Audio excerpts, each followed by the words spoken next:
Hello. Today I want to talk to you about neurographia and neurographic art. Neurographic art was developed originally from neurographia. Neurographia was discovered and developed by a Russian psychologist who was also an architect in the mid-2000s.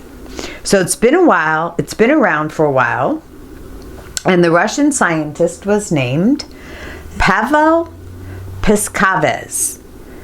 And he found that this particular kind of drawing links the conscious with the subconscious, activating connections between brain cells and neurons, thus offering the key to infinite sources of energy available through our brains, which is amazing for a piece of art to do.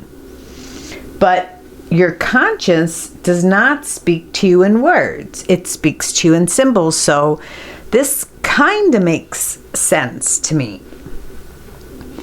And as I've been studying art therapy, in the beginning they all start you out with mandalas. And if you know what a mandala looks like, it's a round, lace-like drawing that's very repetitive and very much repetitive of the same things. And I did my share of mandalas because I like to practice the tools I'm going to pass on to my clients. I like to see if it helps me the way it's supposed to help, because art has a wonderful healing power. I just didn't find the mandalas that healing. I found this to be a very, very good technique for relaxing and meditative issues. It's also been proven by doing the neurographics and the neurographia. It's been proven to help with anxiety and depression, chronic pain, trauma, abuse, healing, emotional pain, physical pain, and it provides mental relaxation. So when I sit down to do one of these, I always have on like either a meditative video or a affirmations video or some kind of ocean sounds or rain sounds, something really soft, some music that I like, mellow music. Nothing chattery, nothing in your face, nothing yelling at you, definitely not the news. So I like to start there, set the mood. And so with neurographia, there were guidelines, there were rules set with neurographia. But over the years, as clinicians have taken on the technique and the practice of neurographia, they've kind of put their own taste and style into it. So over the years, it has changed, but it still provides the same healing that it does the original. This was my first drawing, and this I stuck to the rules of neurographia. And in the algorithm is the first thing you lay down. The algorithm is the lines that go across the page, up and down the page. Nothing is to be repeated. Supposed to be unexpected lines and unexpected turns and curves. And once you get your hand rested on the paper properly, you can just go ahead and just really draw these lines kind of intuitively. So when you're done with the algorithm, which is the intersecting lines that go up and down the page, then you go into the rounding. And the rounding is here. When an intersecting line comes together, you go ahead and round it so there's no sharp crossed edges. And if you look at it, this does look a lot like areas in your brain that have these kind of neuronish shapes to it.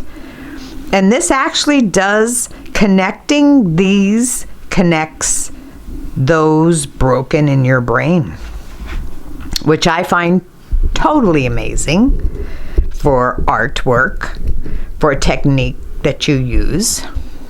So after I went on and studied the basic neurographia, once you finish with your rounding, which should try to be done in the same drawing, you're rounding and then you take 3 lines and you make them heavier lines. You take 3, whether you want to go 3 up, if you want to go 2 up and 1 across, it's 3 lines for the drawing.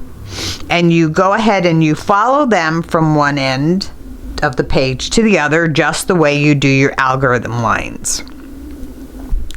Then your drawing is complete and you can go ahead and color it in. I find that with finishing my drawing, the coloring in takes longer than the actual algorithm and rounding. I get so lost in the rounding, there never seems to be enough of it. It just relaxes me so much. And I'll show you a drawing that I did just recently where I kind of just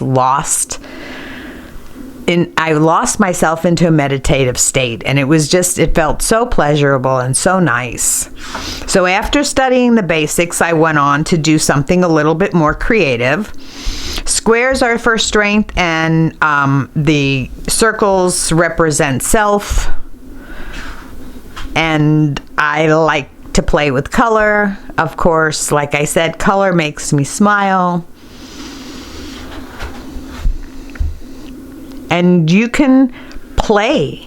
You can actually play and be free and just do your lines. The most important thing is the rounding. Once you get your lines. This is a cover, inside cover for a journal. I like to have them colorful. And you can add like Zendangle to your drawing and give it more of a texturized effect. And it's a lot less repetitious than the mandala. This one I wanted to do a monotone. And these are the new ones. This is another journal. In fact, I just finished this journal, writing in this journal. I'm almost done with my second round of the Artist's Way. I've done it for 6 months now, and I will continue to do morning pages, but if that's something you'd like to hear more about, just comment in the comment section and I can tell you more about artist pages. They are wonderful and they can be life-changing.